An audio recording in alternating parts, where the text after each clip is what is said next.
Hello दोस्तों। तो आज हम करने वाले हैं हमारा एनटीपीसी का जो 17 तारीख को लेवल 3 में सवाल पूछे गए थे मैथमेटिक्स का, हम उन सारे सवालों को आज हम डिस्कस करने वाले हैं।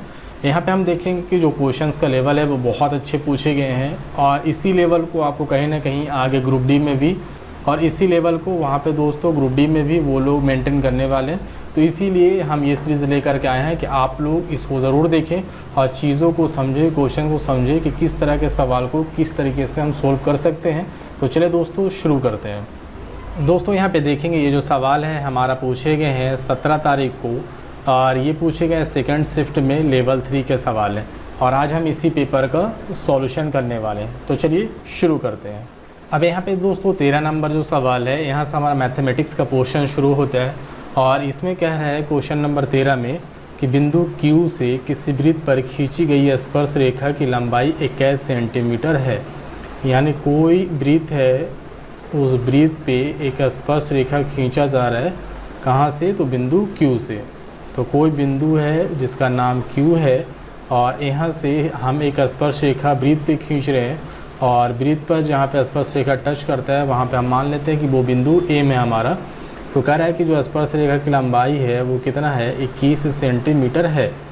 फिर कह रहा है और वृत्त का केंद्र O से, और वृत्त का केंद्र जो है वो O है और O से Q की जो दूरी है, यानी O से जो Q का दूरी है यहाँ तक दोस्तों वो कितना है? 29 सेंटीमीटर है। ठीक है। तो कह रहा है वृत्त की त्रिज्या ज्ञात करें, यानी वृत्त की जो त्रिज्या है यहाँ से यहाँ तक, यानी M से O तक या O से M तक जो रेडियस है हमारा, वो कह रहा है कि त्रिज्या कितनी है। आप इसे फाइंड आउट कर लें। बहुत आसान सा सवाल है दोस्तों। अगर आपको ट्रिपलेट याद होगा समकोण त्रिभुज का तो आप बहुत इजीली तरीके से बना सकते हैं। अब सबसे पहले हमको ये देखना है कि ये त्रिभुज जो है वो कैसा त्रिभुज है। तो दोस्तों आपको एक पॉइंट ज्यामिति का याद होना चाहिए, ज्योमेट्री का, कि कोई भी स्पर्श रेखा जो होती है वो केंद्र पर लंब डालती है। कोई भी स्पर्श रेखा केंद्र पर लंब डालती है। लंब डालेगी तो कितने डिग्री का एंगल बनाएगी दोस्तों? 90 डिग्री का। तो ये जो त्रिभुज है OMQ, ये हमारा क्या त्रिभुज हो गया? समकोण त्रिभुज। चूँकि इसका एक कोण कितना 90 डिग्री है। तो जब अगर कोई समकोण त्रिभुज हो तो उसका जो ट्रिपलेट होता है कि अगर कोई एक भुजा 21 हो, दूसरा भुजा 29 हो, तो तीसरा भुजा कितना होता है? 20 होता है दोस्तों। ये ट्रिपलेट है। तो एक भुजा हमारे पास 29 था, दूसरा भुजा 21 है। देखेंगे एक 29 है, दूसरा 21 है, तो तीसरा जो हो जाएगा वो फाइनली कितना हो जाएगा? 20 हो जाएगा। और 20 कहाँ पे आएगा? जो रेडियस है वहाँ पे आएगा। यानी त्रिज्या का मान कितना हो जाएगा दोस्तों? 20 हो जाएगा। अब अगर किन्हीं को ट्रिपलेट नहीं याद है तो वो ऐसे चलेंगे। ये जो 29 है वो हमारा क्या है? कर्ण है। 21 जो है वो हमारा क्या है? बेस है। और OM जो है वो हमारा लंब है। तो अगर आपको लंब निकालना हो यानी OM की लंबाई निकालना हो तो आपकी एक फार्मूला जानते हैं, कर्ण का स्क्वायर। तो कर्ण आपका है 29, तो 29 का स्क्वायर माइनस आधार का स्क्वायर, तो आधार है 21, तो 21 का स्क्वायर। तो यहाँ से आपको जानते होंगे दोस्तों कि 29 कितना होता है? 841 और 21 होता है 441। तो आप इसे माइनस करेंगे तो ये आपके आ जाएंगे 400 और 400 का जब आप वर्गमूल निकालेंगे तो आ जाएगा 20। तो 20 जो आया वो OM की लंबाई और OM आपका क्या है? त्रिज्या। यानी ऐसे भी आप निकाल सकते हैं कि जो आपका त्रिज्या होगा वो कितना होगा? 20 सेंटीमीटर होगा।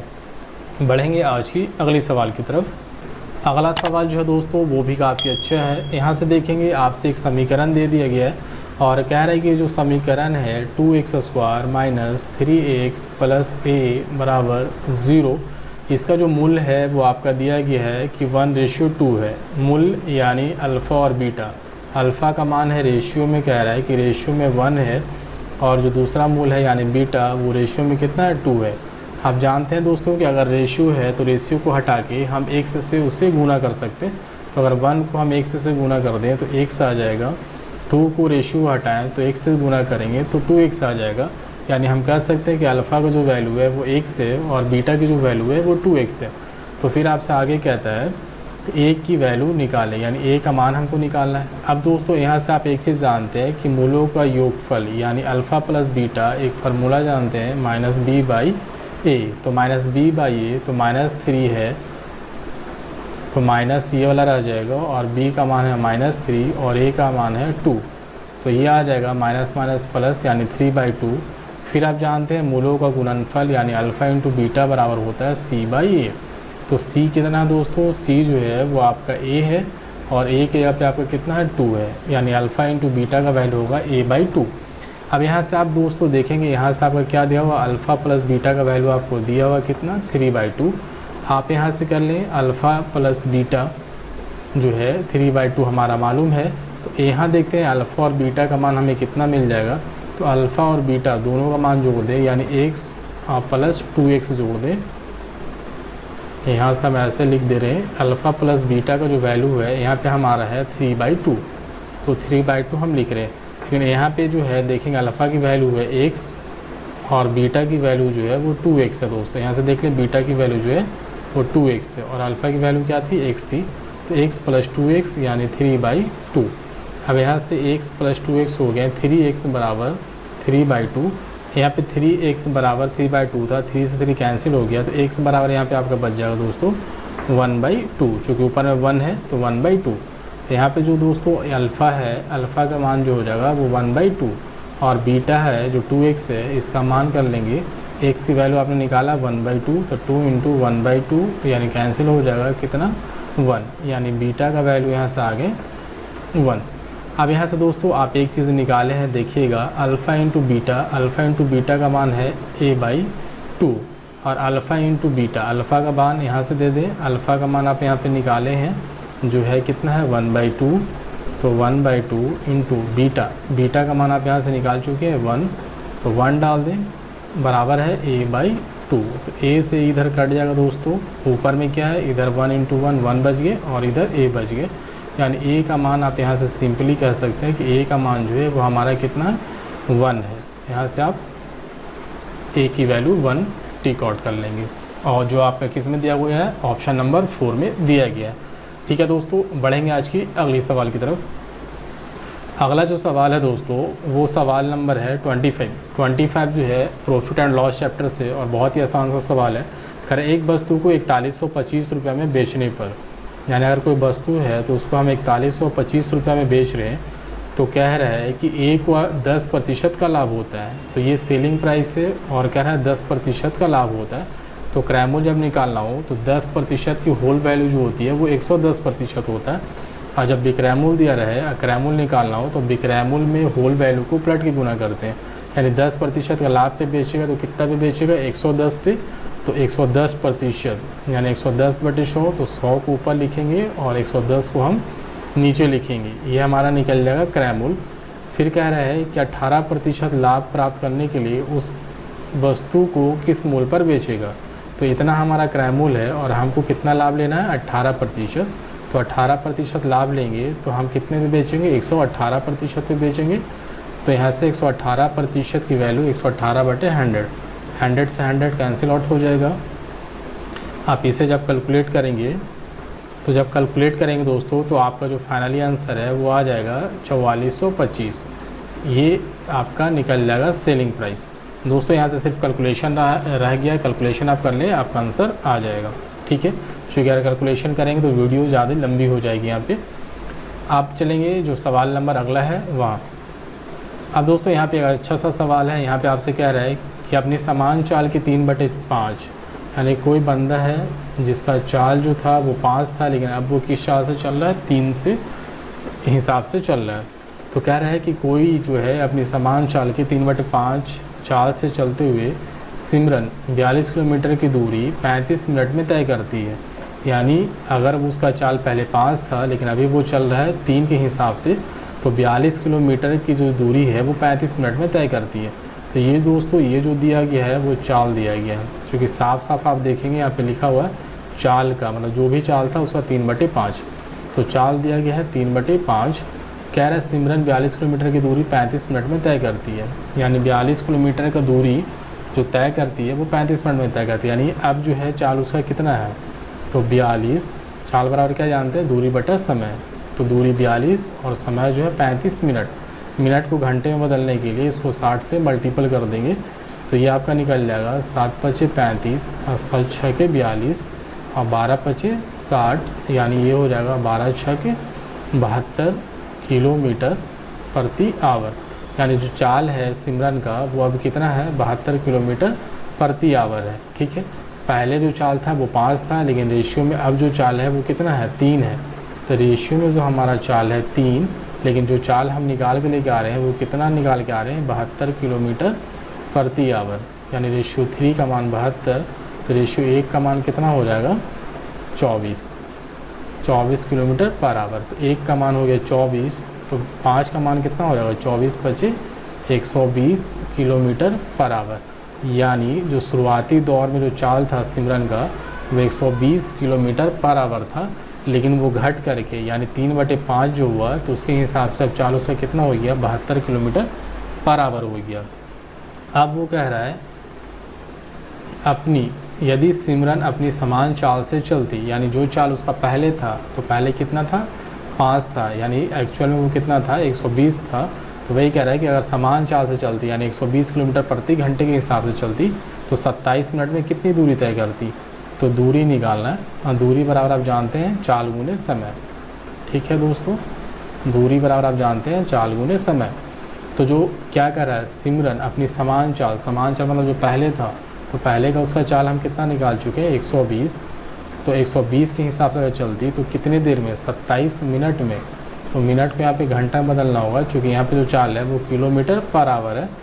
तो चाल जो हो जाएगा यहाँ पे 120 किलोमीटर पर आवर इंटू समय जो है, समय घंटे में होगा, तो 27 मिनट तक घंटे बदलने के लिए 60 से भाग दे दिया। तो 60 दूना 120 यानी 27 दूना 54 दूरी है, तो किस में निकल जाएगा, किलोमीटर में। तो ये इसका फाइनली आंसर आ जाएगा 54 किलोमीटर। यहाँ से देखेंगे 54 किलोमीटर जो है वो हमारा इस सवाल का जवाब है दोस्तों। ठीक है, बढ़ेंगे आज की अगली सवाल की तरफ। अब दोस्तों यहाँ पे देखेंगे सवाल नंबर 30। इसमें कह रहा है किरण के पास 24 सफ़ेद मनके हैं और रेशम के पास 18 काले।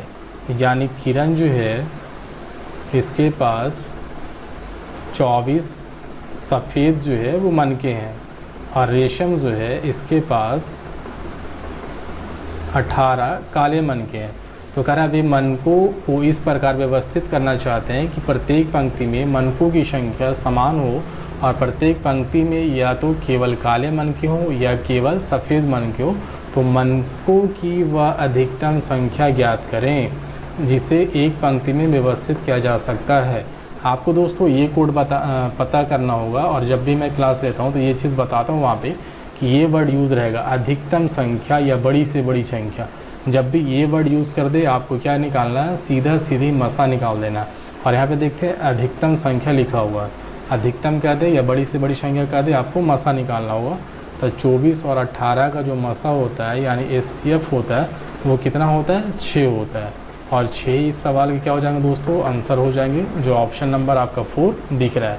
ठीक है, तो ये आसान से सवाल थे, बस क्वेश्चन को आपको उलझाया गया है, आप उलझे नहीं, सीधी आप जो है क्वेश्चन को टेक्निक को पकड़ें। आगे बढ़ेंगे, सवाल नंबर जो है उसको देखते हैं। अब यहाँ से दोस्तों देखेंगे क्वेश्चन नंबर 36। इसमें आपसे अलजबरा का क्वेश्चन पूछा गया है और ये बहुत आसान से सवाल है। अगर फार्मूला आपको याद है तो यहाँ से आपका गिवन है a + b की वैल्यू 15, a² + b² की वैल्यू 113। तो आपको निकालना है AQ + BQ का मान।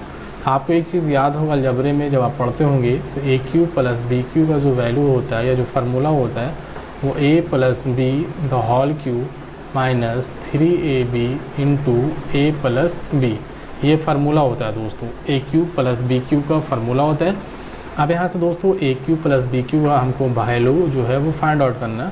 a + b, तो a + b का वैल्यू दिया गया हमको 15, तो 15 लिख देंगे उसका q, तो q माइनस 3ab। अब यहाँ पे दोस्तों देखेंगे कि 3 तो है कांस्टेंट है, 3 उतर जाएगा ab, और ab का वैल्यू हमको कहीं भी दिया गया नहीं है। अगर हमको ab का वैल्यू मालूम हो जाए तो इंटू ab का वैल्यू डाल देंगे और a + b का वैल्यू फिर से हम 15 डाल देंगे। यानी हमको ज़रूरत है यहाँ पे ab का वैल्यू का कि ab का वैल्यू क्या होगा। अब दोस्तों आप एक सेकंड फार्मूला का यूज़ करें। दूसरा फार्मूला आप जानते हैं, ये वाला फार्मूला ab किस में आता है, आप जानते हैं a + b the whole square बराबर होता है a² + b² + 2ab। अब a + b, तो a + b का मान यहाँ से है 15, तो 15 का स्क्वायर कर लेंगे बराबर a² + b², a² + b² का वैल्यू है 113, तो 113 कर लेंगे प्लस 2ab। अब यहाँ से 15 हो जाएगा दोस्तों 225 और प्लस में 113 उधर था तो इधर माइनस में 113 और 2ab। अब यहाँ से आप तो जब घटाएंगे दोस्तों तो आपका आ जाएगा 112 और बटे का इधर आ जाएगा 2, इधर बच जाएगा ab, तो ab बराबर हो जाएगा 56 112, यानी ab का वैल्यू आ जाएगा 56। अब यहाँ से दोस्तों आप ab का वैल्यू डाल दें 56 इंटू फिर a प्लस बी, तो a प्लस बी आपका है 15, तो a प्लस बी की वैल्यू डाल दें 15। अब इसको जब मल्टीपल करेंगे 15 15 2 25 और 225 को फिर से 15 से मल्टीपल करेंगे तो आपका आ जाएगा 3375 माइनस, जब इसको आप मल्टीपल कर लेंगे तीनों को, यानी 3 गुना 56 गुने 15, तो इसका जो मल्टीपल आएगा वो 2520 आ जाएगा। जब आप इसके घटा लेंगे दोस्तों तो आपका आ जाएगा जो आंसर है वो 855। तो 855 आप ऑप्शन नंबर देख लेंगे, ऑप्शन नंबर 2 में दिया गया। तो ये अलजबरा का सवाल है और ये भी अच्छे सवाल पूछे गए हैं। अब पहले वाली बात नहीं कि बहुत आसान सवाल आपको दिए जा रहे हैं, अब जो है वो कहीं ना कहीं आपको कॉन्सेप्ट पता है तब चीज़ों को आप आसानी से बना पाएंगे, अन्यथा सिर्फ आसान सवाल करके आप बहुत अच्छा स्कोर नहीं कर पाएंगे। आगे जो सवाल है बढ़ेंगे अगली सवाल की तरफ हम। 41 नंबर सवाल में हमारे मैथमेटिक्स दिए गए हैं। अब चले 41 नंबर सवाल पे हम आ गए। अब यहाँ पे दोस्तों एक जो है वो क्षेत्रमिति से सवाल दिया गया है। कह रहा है 41 नंबर सवाल में कि 24 सेंटीमीटर आंतरिक त्रिज्या वाला एक अर्धगोलाकार कटोरा, यानी एक अर्धगोला है, अर्धगोलाकार कटोरा यानी अर्धगोला ही है एक फिगर। दूसरा कह रहा है कि ये जो है वो कटोरा क्या द्रव से भरा गया है, इस द्रव को बेलनाकार बोतलों में भरा जाना है। दूसरा जो फिगर ले रहा है वो बेलन है, ठीक है, राइट। कह रहा है भरा जाना है जिससे प्रत्येक बोतल की आंतरिक त्रिज्या 6 सेंटीमीटर, यानी जो बेलन है इसका जो त्रिज्या है वो 6 सेंटीमीटर है और इसकी जो ऊंचाई है वो है आपको 8 सेंटीमीटर है। लेकिन वहीं अर्धगोला का जो माप दिया गया है कि अर्धगोला का जो आंतरिक त्रिज्या है यानी अर्धगोला का जो रेडियस है वो कितना है 24 सेंटीमीटर है। तो कह रहा है कटोरा को पूर्णतः खाली करने के लिए कितनी बोतलों की आवश्यकता होगी। आप सीधा सीधे मेरी बात को समझिएगा। यहाँ से कह रहा है कि आपको एक जो है 24 सेंटीमीटर अंदरूनी जो त्रिज्या है वो एक अर्धगोलाकार कटोरा लिया गया है, उसमें कोई द्रव भरा गया है और फिर कह रहा है कि एक बेलनाकार बर्तन है और बेलनाकार बर्तन का जो त्रिज्या है वो 6 सेंटीमीटर है, ऊंचाई जो है वो 8 सेंटीमीटर है। तो बेलनाकार जो अर्धगोलाकार जो बर्तन था उसमें कटोरे में जो भी पानी था उसको बेलन वाला जो बोतल है उसमें भर रहा है। तो कह रहा है कि अगर भरते हैं तो हमको कितनी बोतल की आवश्यकता होगी। अब यहाँ से दोस्तों आपको करना कुछ नहीं है, आप यहाँ से सिंपल सा चले। अर्धगोलाकार जो कटोरा है उसमें द्रव भरा गया है, द्रव भरा गया है यानी उसका आयतन है। तो अर्धगोला जो है उसका आयतन, तो अर्धगोला का आयतन आप क्या जानते हैं 2/3 πr³, राइट। फिर है बेलन का आयतन, चूँकि जितना अर्धगोलाकार कटोरा था उसमें पानी था वही पानी को बेलन में भरा जा रहा है, यानी आयतन आपका सेम है। तो बराबर बेलन का आयतन πr²h, तो पाई से पाई कैंसिल आउट हो जाएगा 2/3 r³। r किसका, तो अर्धगोला का। तो अर्धगोला का जो r है 24, तो 24 × 24 × 24, चूँकि r³ है r²। ये r² किसका, बेलन का। तो बेलन का r है 6, तो r² है 6 × 6, h इसका कितना है 8, तो 8। अब यहाँ से कट कर लें, 8 × 24, 8 से 8 कट जाएंगे, 6 चौका 24, फिर ये 6 चौका 24, तो हो गए ये 4 चौका 16, 16 दूनी 32, यानी कितनी बोतल की आवश्यकता होगी दोस्तों 32 बोतल की, यानी बोतलों की जो संख्या हो गई हमारी वो कितना हो गई 32। ऑप्शन नंबर यहाँ पे देख लेंगे, ऑप्शन नंबर 4 में आपका दिया गया है 32, ठीक है। तो इस तरह से चीज़ों को हम बनाते हैं। आगे बढ़ेंगे अगली सवाल की तरफ। अब यहाँ पे दोस्तों 42 नंबर जो सवाल है ये भी मैथमेटिक्स का है और ये टाइम एंड वर्क्स जो सवाल है वो लिए गए। कह रहा 20 व्यक्ति किसी कार्य को 15.5 दिनों में कर सकते हैं, तो 8 दिन बाद 8 व्यक्तियों ने कार्य छोड़ दिया तो शेष कार्य कितने दिनों में पूरा होगा। दोस्तों यहाँ पे जो इसका डायरेक्ट एक मेथड आता है वो ये आता है कि 20 व्यक्ति किसी काम को 12.5 दिन में कर रहे हैं, तो 20 × 12.5 आपको कर देना है। चूँकि 20 व्यक्ति किसी काम को 12.5 दिनों में कर रहे हैं तो 8 दिनों बाद, यानी 8 दिन बाद, तो 12.5 दिन में से 8 दिन आप माइनस कर दें बटा 8 दिन बाद 8 व्यक्तियों ने कार्य छोड़ दिया, तो तो 8 दिन के बाद 8 व्यक्ति काम छोड़ दिया, तो पहले था हमारे पास 20 व्यक्ति, 8 व्यक्ति काम छोड़ दिया, तो 8 इसमें से माइनस हो जाएगा। तो कह रहा शेष कार्य कितने दिनों में पूरा होगा, बस आप इसे कैलकुलेट कर लें, ये इसका मेथड है दोस्तों। तो 20 गुने यहाँ से आ जाएंगे, जब आप इसे घटाएंगे तो 20 गुने आप इसे घटा लें 4.5 बटे 12, ठीक है।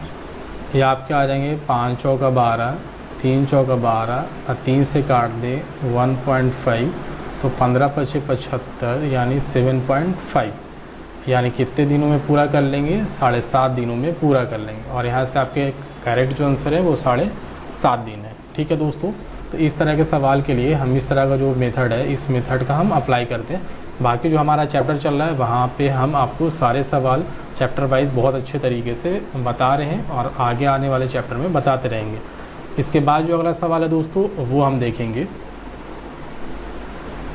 43 नंबर जो सवाल है दोस्तों, ये आपका बस कैलकुलेशन है और यहाँ पे आपसे कह रहा है ए की वैल्यू इतना है, बी की वैल्यू इतना है, सी की वैल्यू इतना है, तो ए बी भागे यानी ए बी डिवाइडेड बाई सी।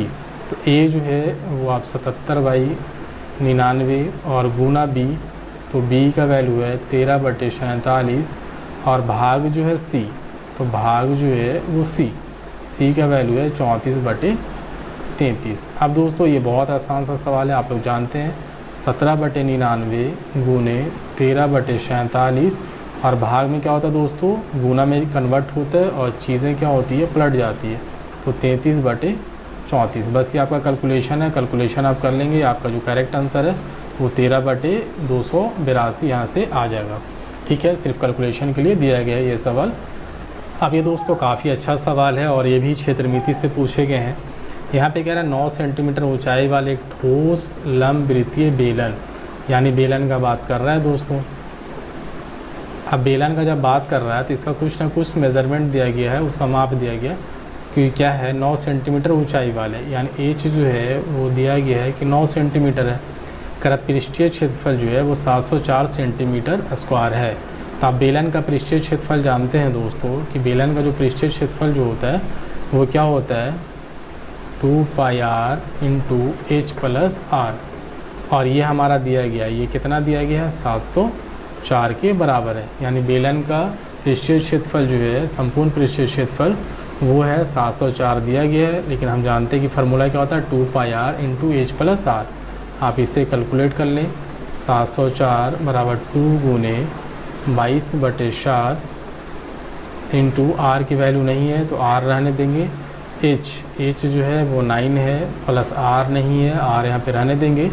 आप यहाँ से कैलकुलेट कर लें, 22 दूना 44, 44 को काटेंगे 704 को तो ये आपको 16 बार कट जाएंगे, यानी आर बराबर आप लिख सकते हैं, यानी हम यहाँ पे लिख सकते हैं 16 सत्ते 112 बराबर आर इंटू 9 प्लस आर। आप इसे तोड़ लें, 112 बराबर 9r प्लस आर स्क्वायर। आप इसे एक इक्वेशन के फॉर्मेट में चेंज कर लें, आर स्क्वायर इधर है प्लस 9r है, इधर 112 प्लस में है तो बराबर के साइड जाएगा तो माइनस में हो जाएगा और बराबर के साइड बच जाएंगे 0। अब यहाँ से दोस्तों इसका जब आप फैक्टर तोड़ेंगे तो फैक्टर आप इस तरह से तोड़ सकते हैं, देखेंगे हम इस तरफ आ रहे। फैक्टर जब तोड़ेंगे दोस्तों तो यहाँ से आर स्क्वायर और 112 को तोड़ना होगा, तो 16 सत्ते 112 आ जाएगा, ठीक है। 16r माइनस 7r माइनस 112 बराबर 0। अब दोस्तों देखेंगे फैक्टर यहाँ से तोड़ लें, 16 सत्ते 112 आता है, 16 में से 7 चला गया 9 आ जाएगा, तो 9r यहाँ है भी। अब यहाँ से दोस्तों r कॉमन है तो r प्लस 16 माइनस यहाँ से 7 कॉमन है तो -7 निकाल लेंगे तो r प्लस 16 बराबर 0, तो r minus 7 into r plus 16 बराबर 0। तो r माइनस 7 वाला यहाँ पे ले रहे हैं तो 0, तो r बराबर आ जाएगा 7, यानी त्रिज्या जो है वो हमारा निकल चुका है 7। अब कह रहा है कि जो इसका आयतन है वो कितना है दोस्तों 11 के है, तो k का मान होगा। अब दोस्तों आयतन दिया गया, आयतन कितना है 11 के है, किसका बेलन का, और बेलन का आयतन जानते हैं πr स्क्वायर h, तो पाई का वैल्यू 22/7 r स्क्वायर, तो r का वैल्यू यहाँ पे निकाले हैं आप 7, तो आर स्क्वायर है तो आर 7 गुणे 4 इंटू एच जो है दोस्तों बेलन का यहाँ पे देखेंगे वो आपका दिया गया है 9, तो यहाँ से 9 लिख लेंगे। तो 7 से 7 कैंसिल आउट हो जाएगा, 11 दूनी 22, के का मान यहाँ से हो जाएगा दोस्तों 7 दूनी 14 और 14 नमा 126, यानी के की वैल्यू यहाँ से हमारी निकल गई है 126। ठीक है, ये हमारा ऑप्शन नंबर देखेंगे 3 में यहाँ पे आ रहा है, यानी 126 इसके करेक्ट आंसर होंगे। अब दोस्तों यहाँ पे एक सवाल है, सवाल नंबर 49। ये बहुत ही आसान सा सवाल है, लेकिन इस सवाल को देने का मकसद है कि आपका जो टाइम है उसको कहीं ना कहीं वो बिज़ी करना चाहता है आपको, कि उलझा सके आपको सवालों में। तो ये आप बना लेंगे बहुत ईजी सा, सिर्फ आपका क्या है कैलकुलेशन है दोस्तों, सिर्फ कैलकुलेशन है, ये आप कर लेंगे आपका बन जाएगा। सिर्फ इसमें गुना भाग दिया गया दशमलव का। बढ़ेंगे आज की अगली सवाल की तरफ। यहाँ पे दोस्तों देखेंगे सवाल नंबर 55। ये हमारा चक्रवृद्धि ब्याज जो चैप्टर है उससे सवाल लिया गया। कह रहा ब्याज की गणना वार्षिक चक्रवृद्धि ब्याज के आधार पर करने पर 10% वार्षिक चक्रवृद्धि ब्याज की दर से निवेशित कोई धनराशि 2 वर्षों में 10,164 हो जाती है। तो निवेश की गई धनराशि क्या है, यानी कह रहा है कि जो रेट है, जो दर है चक्रवृद्धि ब्याज का वो 10% के हिसाब से, और टाइम जो है वो कह रहा है कि कितने वर्ष, 2 वर्ष के लिए हम चक्रवृद्धि ब्याज पे लगाए हैं, और कोई धनराशि हम लगाया वो 2 वर्षों में कितना बढ़ कर के हो गया 10,164। तो कह रहा है कि हम कितना धनराशि लगाया था, यानी पी का मान आपसे पूछ रहा है कि पी का मान क्या है, जबकि ए का मान आपको दे दिया गया है 10,164, यानी मिश्रधन आपका दिया गया। अब दोस्तों आपको एक चीज़ हम बताएंगे, जब चक्रवृद्धि ब्याज पढ़ाते हैं तो ये आपको मालूम है कि चक्रवृद्धि ब्याज जो होता है अगर 10% के हिसाब से 2 साल के लिए है तो ये हो जाता है 21%। तो चक्रवृद्धि ब्याज हमारा 21% है, और यहाँ से कह रहा है धन जो था वो बढ़ करके हो गया 10,164। तो यहाँ पे कोई भी धन जो हमारा होता है शुरुआती दौर में वो कितना होता है, अपने आप में 100% होता है। तो मान चलते शुरुआती दौर में हम 100% लगाया और 21% उस पर हमको चक्रवृद्धि ब्याज मिल गया, यानी टोटल ये धनराशि हमको बढ़ करके कितना हो गया 100 रुपया मूलधन वाला और 21 रुपया चक्रवृद्धि ब्याज वाला, यानी बढ़ के हो गया 121%। लेकिन बढ़ करके यहाँ कितना बताया जा रहा है कि 10,164 रुपये हो गए हैं, यानी 121 की वैल्यू है 10,164। तो आपसे मूलधन पूछा, यानी मूलधन 100%, तो 100% का मान निकाल दें 10,164 बट 121 इंटू 100। जब इसको कैलकुलेशन कर लेंगे दोस्तों तो आपका यहाँ से आ जाएगा 8400 रुपये आंसर। ठीक है दोस्तों, तो ऑप्शन नंबर यहाँ से देख लेंगे, ऑप्शन नंबर 4 यहाँ से आपके सही हो जाएंगे। देखेंगे दोस्तों क्वेश्चन नंबर 60, बहुत अच्छे से सवाल है ये, इसको अच्छे से समझिएगा। कह रहा है किरण की बचत और व्यय का अनुपात 7:13 है, यानी किरण है मान चलिए कोई काम करती है या पैसे कमाती है, तो कह रहा है जो बचाती है वो रेशियो में कितना बचाती है 7, बचत का है तो बचत 7 है, और जो व्यय है यानी जो खर्च करती है वो कितना खर्च करती है रेशियो का 13। अब दोस्तों आप खुद सोच के देखिए कि अगर वो खर्च कर रही है 7 रुपये और फिर भी वो जो है अगर वो बचा रही है 7 रुपये और खर्च कर रही है 13 रुपये, यानी वो आय कितना होगा उसका, कमा कितना रही होगी, तो कमा रही होगी वो 20 रुपया। आप सोच के देखिए 13 रुपया वो खर्च कर रही है फिर भी 7 रुपया बचा रही है, यानी टोटल जो हो जाएगा उनका इनकम जो होगा वो 20 रुपया होगा। तब तो 20 रुपया में से अगर 13 रुपया वो खर्च भी कर दे फिर भी उसका 7 रुपया बच जाएगा, यानी आय हम निकाल सकते हैं कितना है 20 रुपया। लेकिन कह रहा है कि उसकी जो मासिक आय है वो कितना है 1,80,000 रुपया। रेशियो मेरे पास 20 रुपया है, लेकिन कह रहा है कि उसके पास जो मासिक आय है वो 1,80,000 है, और मासिक आय मेरे पास कितना था रेशियो का 20, तो रेशियो 1 का मान निकाल देंगे तो कितना आ जाएगा 9,000 रुपया, यानी रेशियो 1 का मान है 9,000। अब यहाँ से दोस्तों फिर आगे कह रहा है कि बचत को म्यूचुअल फंड और इक्विटी के बीच बचत को, तो यहाँ पे देखेंगे बचत उसका कितना हो जाएगा, रेशियो 1 का वैल्यू है 9,000, तो बचत रेशियो में 7 है तो 7 × 63,000, यानी जो बचत होगा उसका 63,000। तो कह रहा है बचत को जो है वो 4:3 में किस किस में, म्यूचुअल फंड में और इक्विटी के बीच 4:3 के अनुपात में विभाजित करती है।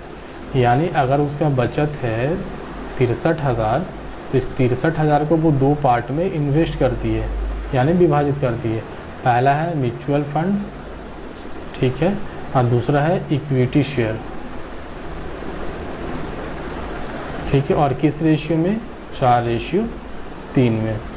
यानी अगर 63,000 रुपये उसके बच रहे हैं तो उसका रेशियो में 4 म्यूचुअल फंड में इन्वेस्ट करती है और 3 जो है वो इक्विटी शेयर में इन्वेस्ट करती है। तो अब यहाँ से दोस्तों देखेंगे तो कह रहा है म्यूचुअल फंड के रूप में कितनी धनराशि की बचत की जाती है।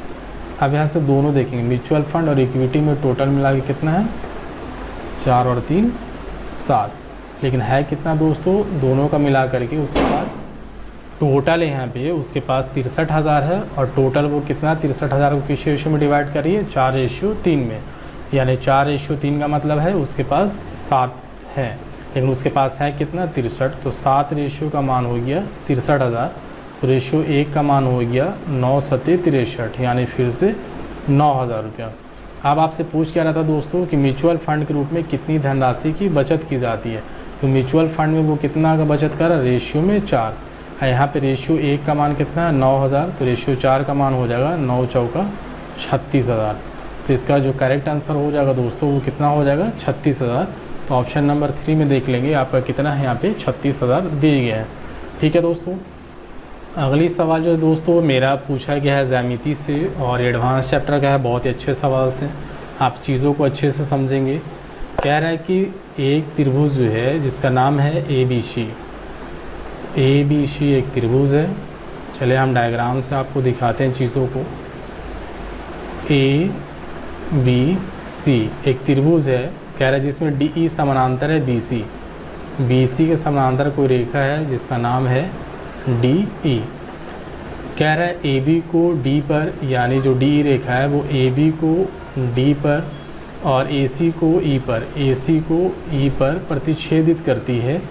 तो AD रेशियो BD का जो रेशियो है वो 2:3 है, यानी AD जो है रेशियो में 2 है और BD जो है वो रेशियो में कितना है, 3 है। और समलंब चतुर्भुज BDEC, यानी समलंब चतुर्भुज BDEC का जो क्षेत्रफल है, यानी जो एरिया है वो कितना है, 63 सेंटीमीटर स्क्वायर है। तो कह रहा है त्रिभुज ADE का क्षेत्रफल, यानी ADE इसका जो क्षेत्रफल है वो कितना होगा। ठीक है, अब हम निकालते हैं, चीज़ों को समझेंगे। आपको ज्यामिति में एक चीज़ पता होगा कि त्रिभुज का जो क्षेत्रफल होता है उसके संगत भुजाओं के वर्गों के अनुपात के बराबर होता है। तो त्रिभुज का हम क्षेत्रफल निकालना चाहें अगर, तो यानी हम अगर निकालना चाहें एरिया किसका, ट्रायंगल ADE, तो ADE का क्षेत्रफल जो होगा अब बटा ट्रायंगल, यानी एरिया किसका, ट्रायंगल ABC का जो क्षेत्रफल का जो अनुपात होगा, यानी जो बटा होगा वो उसके संगत भुजाओं के वर्गों के अनुपात के बराबर होता है। तो संगत भुजा, तो ADE का जो भुजा है वो कितना है, AD, तो AD का स्क्वायर होता है, यहाँ से थोड़ा सा हम फार्मूला लिख रहे हैं, AD का स्क्वायर होगा। और ABC जो बड़ा वाला है उसका भुजा कितना हो जाएगा, 3 इधर है, D से लेके B तक और A से लेके D तक इधर है, तो टोटल कितना होगा, 3 और 2 5, यानी अभी हम सिर्फ लिख रहे हैं AB का स्क्वायर। यानी अगर हम लिखना चाहें तो AD, तो AD है 2, तो 2 का स्क्वायर हो जाएगा 4, और AB, तो AB है कितना, टोटल 3 2 5, तो ये हो जाएगा 25। यानी जो क्षेत्रफल हम बात कर लें तो इसका क्षेत्रफल हो जाएगा 4 ADE का, और ABC का जो क्षेत्रफल हो जाएगा रेशियो का 25। ये सब रेशियो में निकल रहा है दोस्तों। अब यहाँ से हमको दिया हुआ है किसका, समलंब चतुर्भुज का क्षेत्रफल दिया हुआ है 63। समलंब चतुर्भुज कौन सा है, DBCE। अब समलंब चतुर्भुज का क्षेत्रफल हम रेशियो में कैसे निकालते हैं, अगर पूरा क्षेत्रफल हमको पता है पूरा ABC का, तब पूरा ABC का क्षेत्रफल हमको पता है 25, और इसमें से हम ऊपर वाला क्षेत्रफल जो है ADE का घटा लें, तो अगर ये पूरा घट जाए तो नीचे वाला तो बच जाएगा, हाँ या ना, बिल्कुल। तो नीचे वाला अगर बचेगा तो ऊपर वाला चलिए हम घटा दें, तो ऊपर का जो क्षेत्रफल है रेशियो में वो मेरे पास कितना है, 4 है, तो नीचे वाला कितना बच जाएगा रेशियो में, नीचे वाला जो बच जाएगा 25 में से 4 चला जाएगा तो 21 बच जाएगा। और 21 जो होगा, 21 जो रेशियो में ये होगा क्षेत्रफल वो किसका होगा, समलंब चतुर्भुज का, लेकिन रेशियो 21 का मान है 63, यानी रेशियो 21 का मान है हमारे पास 63। तो रेशियो किसका मान निकालना है आपको, 4 का, चूँकि यहाँ पे किसका पूछा था, ADE का क्षेत्रफल। तो ADE ऊपर वाला, तो ऊपर वाले का क्षेत्रफल कितना रेशियो में आ रहा है, 4। तो रेशियो 21 का मान 63, तो रेशियो 1 का मान जो होगा वो कितना होगा, 21 23 63 3। तो रेशियो 4 का मान कितना हो जाएगा, 4 23 12 सेंटीमीटर स्क्वायर। यानी जो 4 है क्षेत्रफल किसका, त्रिभुज ADE इसका क्षेत्रफल जो हो जाएगा वो 12 सेंटीमीटर स्क्वायर हो जाएगा। यानी यहाँ से ऑप्शन नंबर आपका सेकंड जो होगा वो सही हो जाएगा दोस्तों। ठीक है, चीज़ें समझ में आ रही है, हम बिल्कुल आराम से बता रहे हैं और डिटेल में बता रहे हैं, फार्मूला लिख के बता रहे हैं कि आपको चीज़ जो है वो आसानी से समझ में आ जाए और आगे भी आपको ये फार्मूला काम आ जाए। ऐसा नहीं कि सिर्फ जल्दी में बता रहे हैं कि सिर्फ हमको आंसर लाना है, वैसे तो हम बहुत जल्दी आंसर लेके चले आएंगे, लेकिन हम चीज़ों को समझाना चाह रहे हैं। चलेंगे दोस्तों, अगला जो सवाल है 64 नंबर, ये हमारा LCM और HCF से है। तो देखते हैं इस सवाल को, ये भी काफ़ी अच्छे सवाल दिए गए हैं, बहुत आसान सवाल नहीं है। तो यहाँ पे कह रहा है 4230, 5986 और 9059 को बड़ी से बड़ी संख्या m से विभाजित किया जाता है, तो प्रत्येक स्थिति में शेषफल n प्राप्त होता है, तो m माइनस n का मान होगा।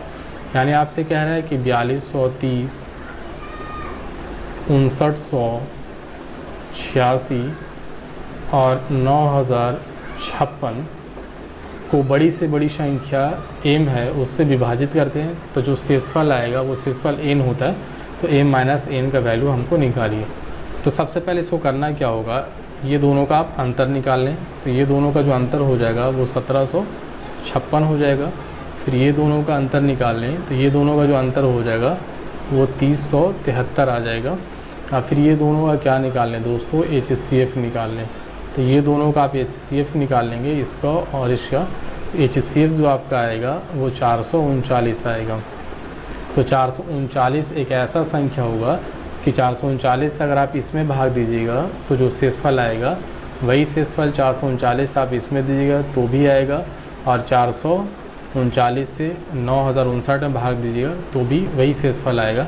यानी यहाँ से कह रहा था कि बड़ी से बड़ी संख्या m से विभाजित किया जाता है, यानी उसको किससे विभाजित किया जाता है, तो 439 को।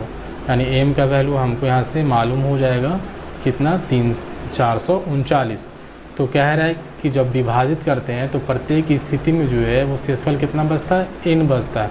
तो चले हम 439 से भाग देते हैं, 439 में कोई में भी भाग दीजिए, 4230 में या 5986 में। तो हम कोई एक 4230 में भाग देते हैं, कितना शेषफल आता है वो देखते हैं। क्योंकि हमेशा प्रत्येक स्थिति में जो है वो शेषफल सेम ही आएगा, यानी n आएगा। अब n की जगह पे कितना शेषफल आता है वो देखते हैं। तो आप इससे जब भाग देंगे तो हम यहाँ पे सिर्फ आपको लिख दे रहे हैं कि जो शेषफल आएगा आपका, वो शेषफल आपका आएगा 279। तो जो शेषफल आ रहा है वो हमेशा आपको कितना आएगा, 279। आप भाग दे लीजिएगा इसका, क्योंकि वीडियो लंबी होने के हिसाब से हम आपको फाइनली बता दे रहे। तो n जो है यहाँ क्या कर रहा है कि जो शेषफल आता है वो n आता है, लेकिन यहाँ शेषफल क्या आता है, 289। यानी शेषफल n के जगह पे हम कितना लिख सकते हैं, 289। तो n का भी वैल्यू हमको मिल चुका है कितना, 279, सॉरी 89 नहीं 279। तो m और n की वैल्यू हमको मिल गई अलग अलग। अब हमसे यहाँ पे कह रहा था कि m माइनस n का मान निकालना है। तो m का मान है 439 और माइनस n का मान है 279। जब आप इसे घटा लेंगे तो आपका आ जाएगा 160, और 160 ही दोस्तों इसका करेक्ट आंसर हो जाएगा। ठीक है, तो इस तरह से आप चीज़ों को सोल्व कर लें।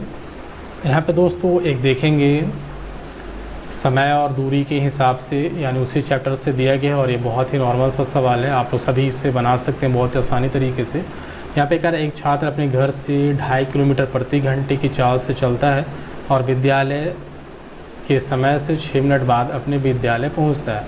अगले दिन वह अपनी चाल में 1 किलोमीटर प्रति घंटे की वृद्धि करता है और विद्यालय के समय से 6 मिनट पहले अपने विद्यालय पहुँचता है। तो उसके घर से विद्यालय की दूरी कितना है। दोस्तों इस तरह का सवाल करने के लिए आपको एक चीज़ हम बताएंगे कि जो एक फार्मूला यूज़ करते हैं, समय का अंतर। हम अपने जो चैप्टर पढ़ाएंगे उसमें हम बताएंगे कि समय का अंतर बराबर होता है समय का अंतर। ठीक है, अब समय का अंतर बराबर समय का अंतर है क्या, तो समय पहले कितना लग रहा था वो हिसाब से चलेंगे। तो दूरी को हम मान लेते हैं कि जो दूरी हमारा है वो 1 है। आप मानने के लिए x भी मान सकते हैं, दूरी हम मान के चलते हैं कि 1 है। तो आपका समय कितना लगेगा, समय बराबर क्या था, दूरी बटे चाल। तो दूरी हम 1 मान रहे हैं, चाल कितना है 2/5 अंतर है, चूँकि समय का अंतर तो माइनस अगला जो समय लग रहा था वो कितना लग रहा था, आप कह रहा था कि 1 किलोमीटर प्रति घंटे की वृद्धि कर दी जाती है, यानी पहले 2.5 किलोमीटर।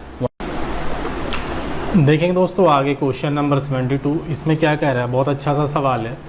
इसमें आपसे कह रहा है दो उत्पादों ए और बी के स्टॉक में आरंभ में कुल स्टॉक का 80% भाग उत्पादन ए था, यानी 80% को अगर आप तोड़ेंगे तो 80% की जो वैल्यू होती है वो 4/5, जिसमें से कह रहा है कि अगर टोटल जो है टोटल अगर 5 है तो उसमें जो ए है वो कितना है 80% है, यानी ए जो है वो कितना है 4 है, और बी जो हो जाएगा वो यहाँ से बी का वैल्यू कितना हो जाएगा 1 हो जाएगा, क्योंकि टोटल नीचे वाला जो होता है दोस्तों वो हमेशा टोटल को शो करता है। अगर टोटल 5 है तो जिसमें से ए जो है वो कितना है 4 है, यहाँ साफ साफ कह रहा है कि कुल स्टॉक का, यानी कुल अगर 5 है तो उसका जो 80% है वो कौन है ए है। तो ए जो है वो ऊपर वाला बता रहा है कि जो ए है वो कितना है 4 है, तो बी कितना निकल जाएगा, टोटल जो है 5 में से 4 चला जाएगा तो कितना बच जाएगा 1 बच जाएगा, यानी बी जो है वो 1 है। अब यहाँ से कह रहे यदि स्टॉक से 20 kg उत्पादन ए और 8 kg उत्पादन बी निकाला जाता है। अब यहाँ से देखेंगे दोस्तों जो बटा में होता है वो एक्चुअल में रेशियो का मान होता है, तो ए का वैल्यू यहाँ पे कितना है 4 है, तो हम इसको कह सकते हैं कि 4x है, और बी जो है बी के यहाँ 1 है रेशियो में, तो हम इसको कह सकते हैं कि x है। 1 को x से गुना कर लेंगे, चूँकि रेशियो में है तो रेशियो हटाएंगे तो x से मल्टीपल होता है, तो इसको 1 × x यानी x हो जाएगा। तो फिर आपसे कह रहा है कि यदि स्टॉक से 20 kg उत्पादन ए जो है 20 kg उत्पादन निकाला जाता है, और बी जो है 8 kg उत्पादन भी निकाला जाता है, और बी से कितना निकाला जाता है 8 kg निकाला जाता है, तो स्टॉक में उत्पादन ए और बी का अनुपात जो है वो बदल कर कितना हो जाता है 9:2, यानी 9/2, यानी पहले जो अनुपात था ए और बी का कितना था दोस्तों 4:1 था, यहाँ था ए जो था वो 4 था, बी जो था 1 था। अब जो ये अनुपात था 4:1 वो बदल के कितना हो गया 9:2 हो गया, यहाँ पे साफ साफ कह रहा है। तो आरंभ में कुल स्टॉक कितना था, तो आरंभ में कुल स्टॉक यानी टोटल यानी रेशियो 5 का वैल्यू यहाँ से निकालना है।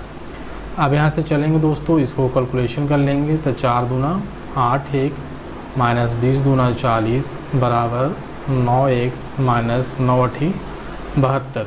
यहाँ से जब कैलकुलेशन कर लेंगे तो इधर चला जाएगा 8x, तो 9x में से 8x चला गया x, और इधर आएगा तो आ जाएगा 32, यानी x की वैल्यू 32।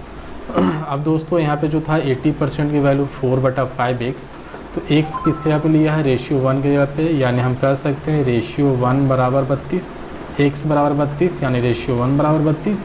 तो 1 का मान 32 यहाँ से, तो रेशियो 5 का मान कितना हो जाएगा 5 × 32 यानी कितना हो जाएगा 160 kg।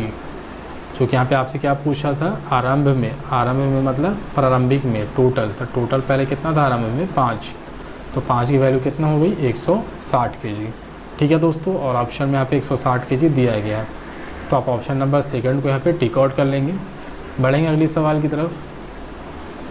यहाँ पे सवाल नंबर 73 कह रहा है 36 छात्रों वाली एक कक्षा का गणित विषय में औसत प्राप्तांक 60 है, यानी अगर 36 स्टूडेंट है तो सबका जो प्राप्तांक है औसत में वो 60 है। तो 6 6 36, 6 3 18, 3 21, यानी टोटल अगर बात कर लें तो टोटल सबका अंक मिला के जो होगा वो 2160 होगा। फिर कह रहा है यदि शीर्ष 2 प्राप्तांकों को निकाल दिया जाता है, शीर्ष 2 मतलब हाईएस्ट तो 2 प्राप्तांक था, सबसे ज़्यादा जो प्राप्तांक था 2 ठो, उसको क्या किया निकाल दिए, तो टोटल आपका कितना था 36 छात्र था। 36 छात्र में से 2 सबसे हाईएस्ट वाले हट गए, यानी कितने छात्र बच गए 34, तो हट गए। तो कह रहा है तो औसत में 2 की कमी हो जाती है, तो पहले औसत 60 था, तो 2 जब कम जाएगा तो औसत आप सबका कितना हो जाएगा 58 हो जाएगा। तो आप जब इसको मल्टीपल करेंगे तो आपका आ जाएगा 1972।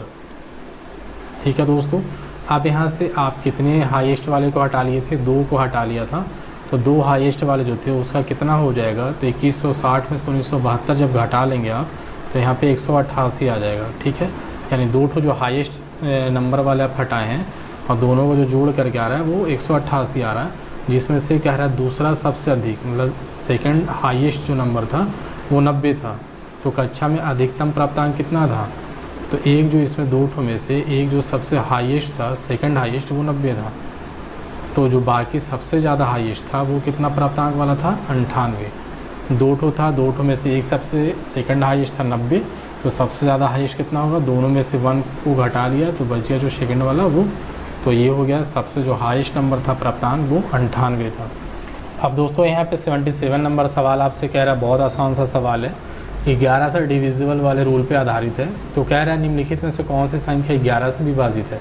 तो दोस्तों आप 11 से विभाजित का रूल जानते होंगे, जो यहाँ पे ऑप्शन है उसे हम चेक करके बता रहे हैं, आंसर को ही हम आपको चेक करके बता दे रहे हैं। कैसे आपको 1 बाय 1 चारों ऑप्शन को चेक करना होता है। 11 से विभाजित होने का जो रूल होता है कि उसके अल्टरनेट का अंतर जो होगा वो कितना होना चाहिए? 0 होना चाहिए या फिर 11 से डिविजिबल होना चाहिए यानी विभाजित होना चाहिए। तो चले अल्टरनेट लेते हैं। तो 1 के बाद अल्टरनेट यहाँ 1 है, फिर अल्टरनेट वहाँ 1 है और फिर अल्टरनेट यहाँ 1 है। आप जोड़ दीजिए 1 1 2 1 3 और 1 4। तो पहला अल्टरनेट का जो जोड़ हो गया 4, दूसरा अल्टरनेट चलेंगे यहाँ से, इसके बाद ये अल्टरनेट आया 0 और 0 के बाद ये अल्टरनेट आया 2। तो 2 और 0 2 और फिर 2 कितना आ गया 4। अब दोनों अल्टरनेट को घटा लीजिए, कितना आ गया 0।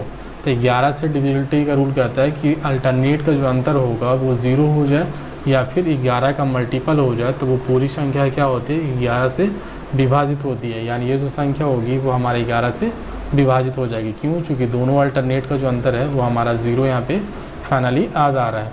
ठीक है दोस्तों, बढ़ेंगे अगले सवाल की तरफ।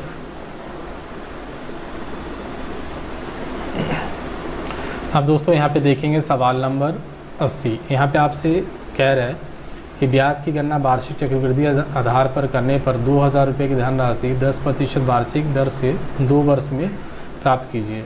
यानी कह रहा है कि जो मूलधन है वो आपका 2000 रुपये है और रेट जो है, रेट ऑफ इंटरेस्ट जो है वो 10% है और टाइम आपको कितने साल दिया जा रहा है? 2 साल। तो कह रहा है कि इसके हिसाब से आप चक्रवृद्धि ब्याज मालूम कीजिए। आपको 21% होता है। तो चक्रवृद्धि ब्याज 21% हुआ किसका? मूलधन का। तो मूलधन आपका कितना है? 2000। तो 2000 का 21% निकाल दीजिए आप, चक्रवृद्धि ब्याज कितना आएगा? 420। 21 दूना 42 यानी 420 रुपये यहाँ से हमारे आ जाएंगे। तो ऑप्शन नंबर सेकंड में यहाँ से टिक आउट कर लेंगे। अब यहाँ से दोस्तों देखेंगे 83 नंबर सवाल। यहाँ पे आपका ट्रिगो से पूछा गया है, कह रहा है कि अल्फ़ा का जो वैल्यू है वो 30 है, तो साइन अल्फ़ा यानी sine 30 and two cos alpha यानी कॉस 30 का जो मान है वो निकालिए। तो साइन 30 का मान 1/2, कॉस 30 का मान √3/2। तो आप इसे कैलकुलेट कर लें 3/4। ये आपके इस सवाल के जवाब है दोस्तों, ऑप्शन नंबर 3। ये आसान सा सवाल थे, सिर्फ वैल्यू को पुट करना है। आगे बढ़ेंगे अगली सवाल की तरफ। अगली सवाल है यहाँ पे आपको 85 नंबर। ये भी सिर्फ कैलकुलेशन है। इसमें आपसे कह रहा है 0.225 गुना 0.36 और n संख्या का जो गुणनफल है वो कितना है? 243।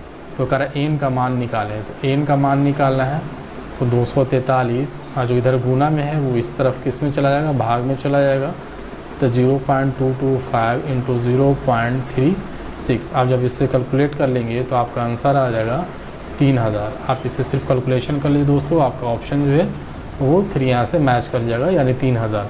अब यहाँ से एक एवरेज का अच्छा सा सवाल लिया गया है दोस्तों। यहाँ से एवरेज का जो सवाल है वो कह रहा है एक वनडे मैच में टीम इंडिया ने पहले 30 ओवर में प्रति ओवर 5.6 रन की औसत से रन बनाए।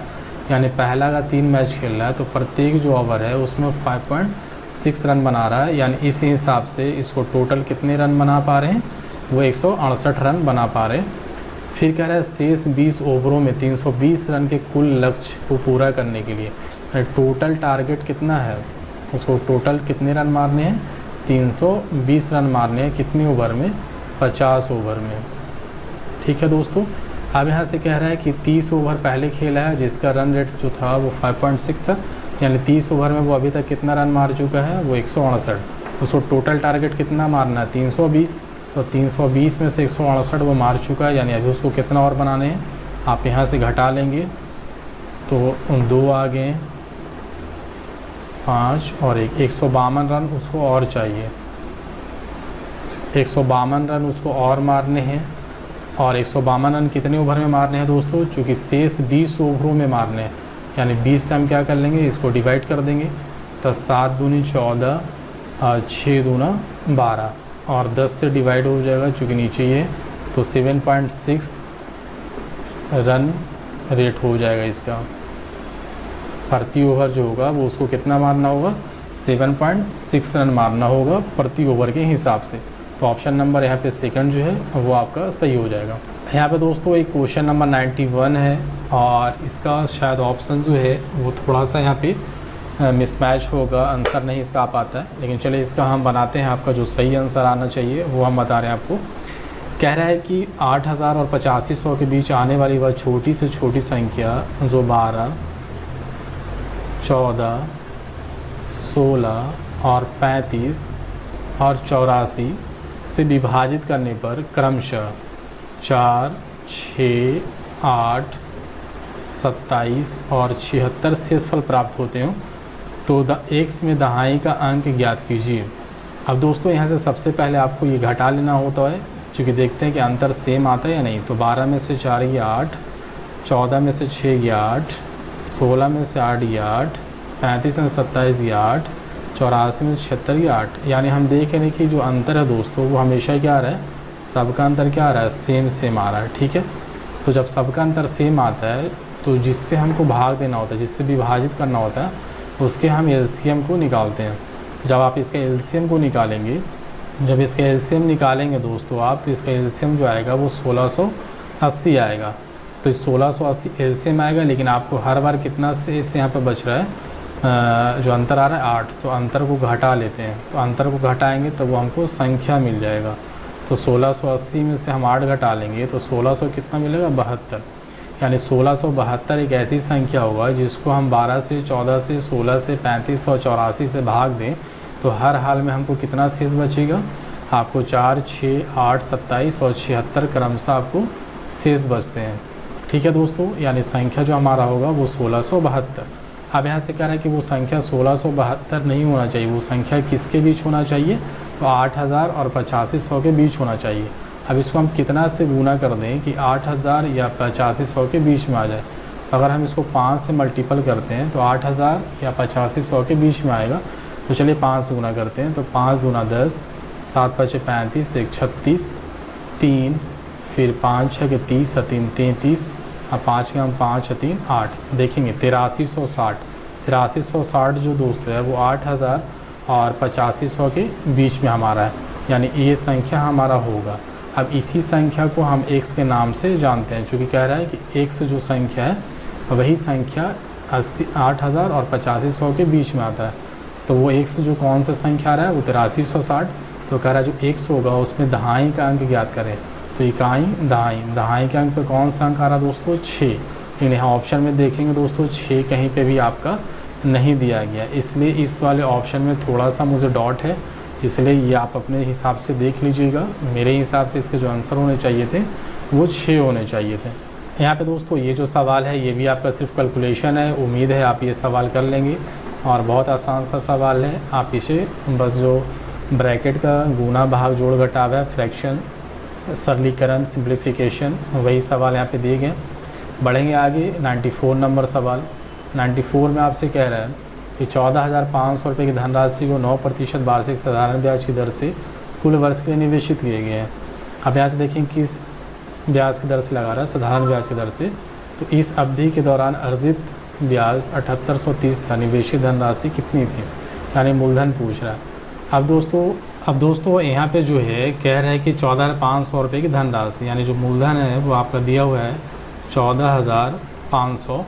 कह रहा 9% वार्षिक साधारण ब्याज की दर से, यानी दर जो है वो 9% है कुछ वर्षों में। कुछ वर्ष मतलब कितने वर्ष, और वही आपका कह रहा है कि कितनी अवधि जो है वो, यानी टाइम आपको निकालना है।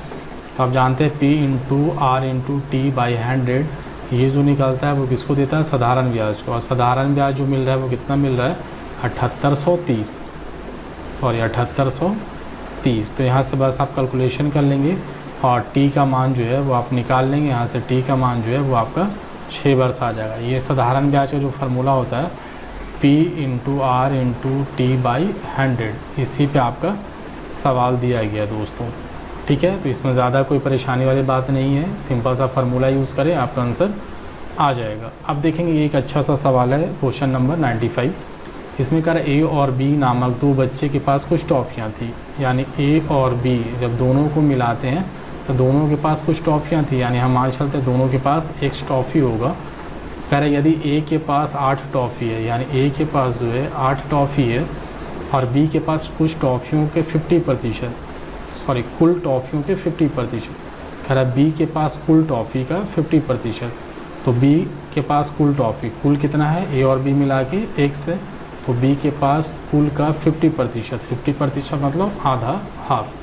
50% से एक अधिक टॉफ़ी है, यानी बी के पास जितना टोटल है दोनों का मिला के उससे क्या है 50% से एक अधिक है, तो बी के पास कितनी टॉफ़ियाँ। अब दोस्तों यहाँ पे चलते हैं, तो a प्लस बी का जो वैल्यू है वो x है और a का जो वैल्यू है यहाँ पे 8 है, यहाँ पे देखेंगे, और b का जो वैल्यू है वह है आपका x/2 + 1 और बराबर का x यहाँ से लिख देंगे, तो 8 1 9 प्लस x/2 बराबर x, यहाँ से आप निकाल लेंगे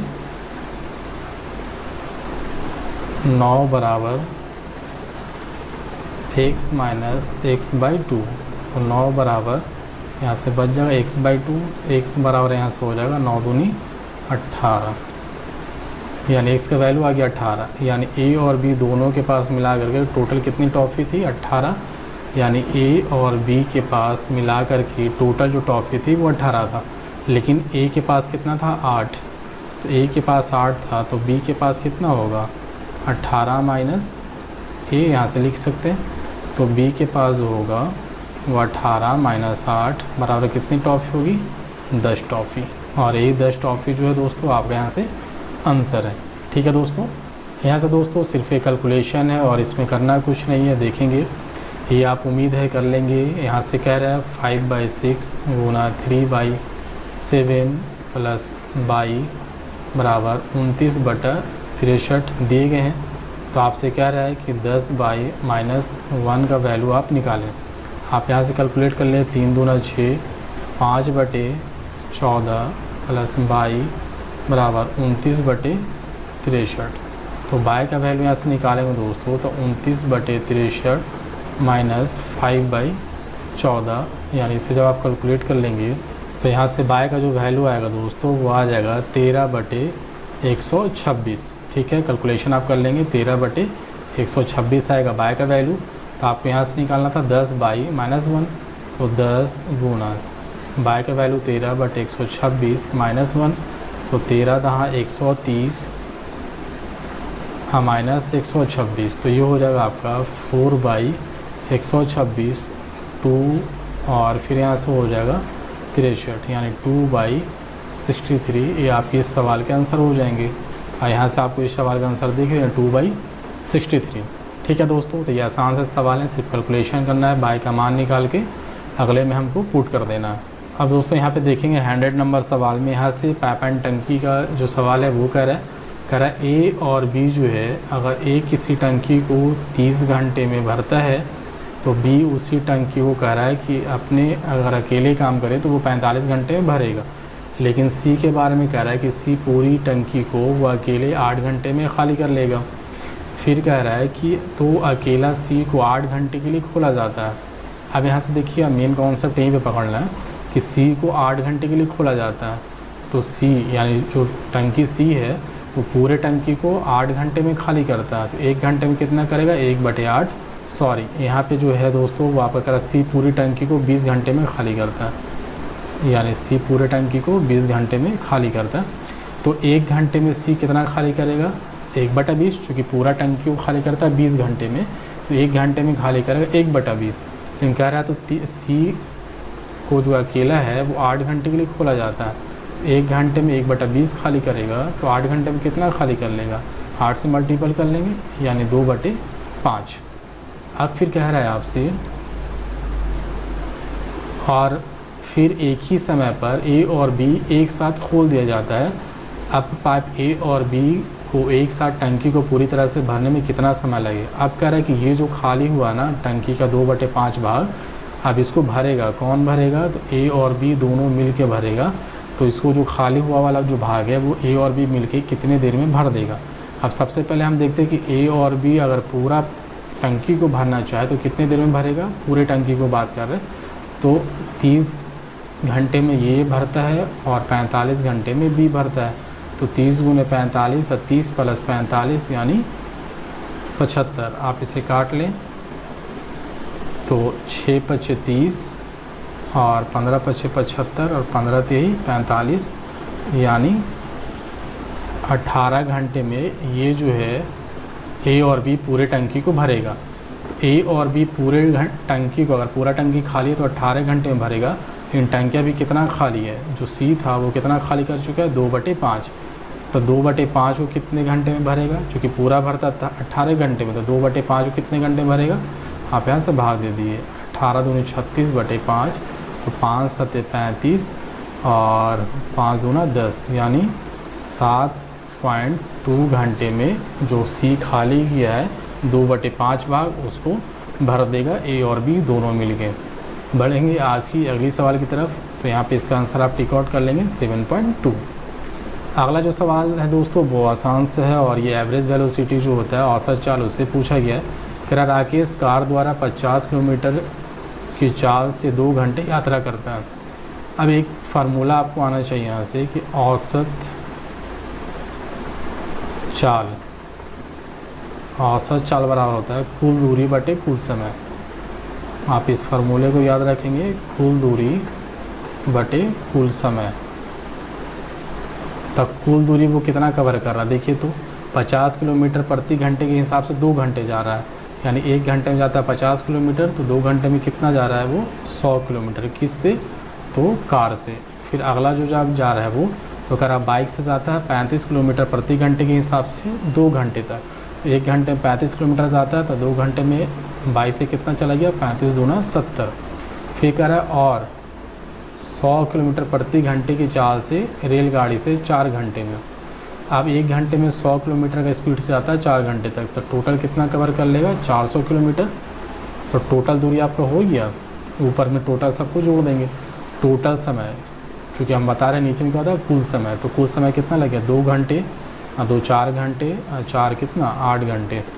आप इसे कैलकुलेट कर लें, 4 × 1 = 5, 570/8।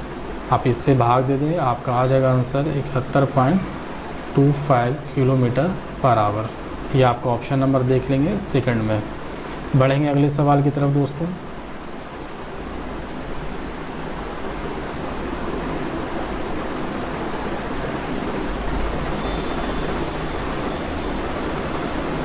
तो 106 में आएंगे, तो यहाँ पे 106 में आसान सा है, यहाँ पे दोनों रूल आपसे पूछे जा रहे हैं, 9 से डिविजिबिलिटी वाली और 11 से डिविजिबिलिटी वाली रूल।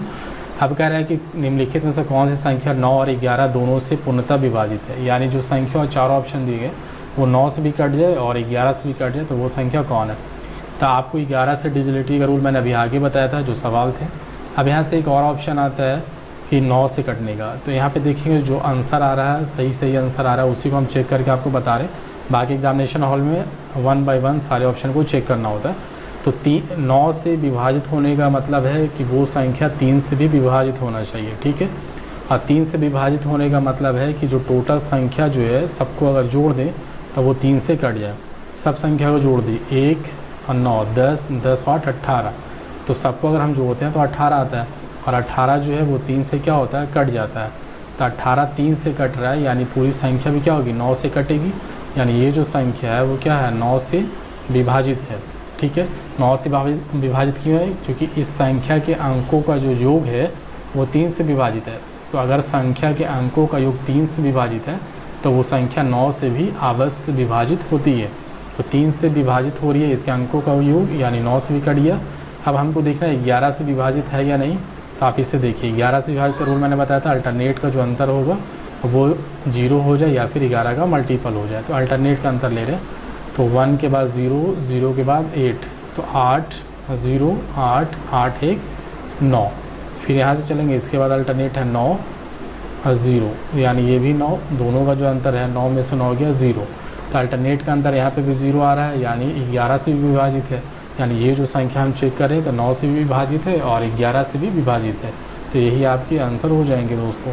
अब यहाँ पे एक क्षेत्रमिति से सवाल दिया गया है दोस्तों, किसी आयताकार पार की लंबाई और चौड़ाई का अनुपात दे दिया गया आपका 7:3 है। यानी कह रहा है कोई आयताकार पार का आपका है तो उसका जो लंबाई है वो रेशियो में कितना है 7 है और चौड़ाई जो है वो रेशियो में 3 है। तो कह रहा है पार का परिमाप जो है वो 21,000 है, तो पार की लंबाई कितना है, यानी लंबाई यानी इसका मान पूछ रहा है। अब देखिए दोस्तों, परिमाप का मतलब होता है जितने भुजा हैं सारे भुजाओं का योग। तो यहाँ से अगर ये 7 है तो ये भी 7 होगा, ये 3 है तो ये भी 3 होगा। आप फार्मूला भी यूज़ कर सकते हैं 2 × L+B वाली, आप इससे बना सकते हैं, लेकिन हम सिंपल सा बना रहे लॉजिकली। ये 7 है तो ये 7 हो जाएगा, ये 3 है तो ये 3 हो जाएगा। परिमाप का मतलब होता है जितने भी भुजा हैं सबको जोड़ दीजिए। तो 7 × 3 = 10, 10 × 7 = 17, 3 = 20। यानी मेरे हिसाब से जो परिमाप है वो रेशियो में 20 आ रहा है। लेकिन परिमाप दिया गया है कितना दोस्तों, 21,000 दिया गया है। यहाँ पे देखेंगे तो कह रहा है पार्क की लंबाई और चौड़ाई का अंतर।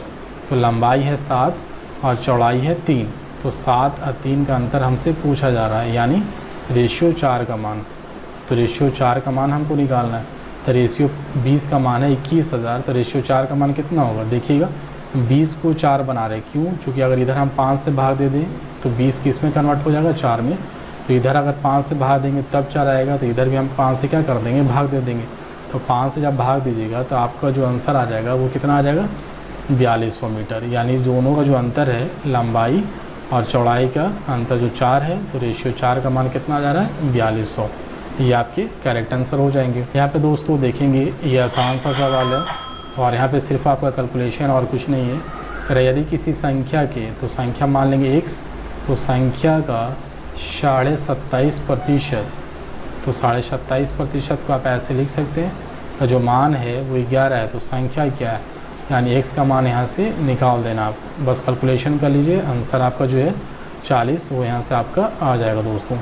अब 114 नंबर जो सवाल है इसमें आपसे कह रहा है कि किसी समूह के 60 विद्यार्थियों में, यानी जो टोटल स्टूडेंट्स हैं, टोटल स्टूडेंट्स कितने हैं 60, कह रहा है लड़कों और लड़कियों की संख्या का जो अनुपात है, यानी बॉयज़ एंड गर्ल्स का जो रेशियो है वो 2:1 है। कह रहा है यदि लड़कों का औसत जो है वो 50 है, तो सबसे पहले संख्या मालूम कर लें कि लड़के कितने हैं और लड़कियां कितनी हैं। तो टोटल लड़का और लड़की मिला के जो स्टूडेंट्स है वो कितना है 60, और यहाँ पे लड़का 2 है लड़की 1 है। यानी यहाँ पे अगर रेशियो में बात कर लें तो टोटल है 3, इन 3 का वैल्यू दिया हुआ टोटल 60, तो 1 की जो वैल्यू है, 1 की वैल्यू आ गई 20, तो 1 की वैल्यू 20, तो 2 की वैल्यू कितना 40, और यहाँ से 1 की वैल्यू कितना 20। तो अब यहाँ से कह रहा है यदि लड़कों का औसत वज़न, तो एक लड़के की संख्या कितना है 40, और एक लड़के का जो वज़न है वो कितना है 50 है। तो टोटल लड़कों का वज़न कितना हो जाएगा 50 × 40 यानी 2000, और लड़कियों का औसत 44 kg है। तो लड़की कितना है, लड़की का जो संख्या है वो 20 है, तो 20, और लड़की जो है सबका औसत यानी प्रत्येक लड़की कितने kg की है, तो 44, तो 44 × 2 = 88 यानी 880। तो कह रहा है तो समूह के सभी विद्यार्थियों का औसत वज़न कितना है, तो लड़का और लड़की दोनों का टोटल हम मिला लें वज़न, तो कितना आ जा रहा है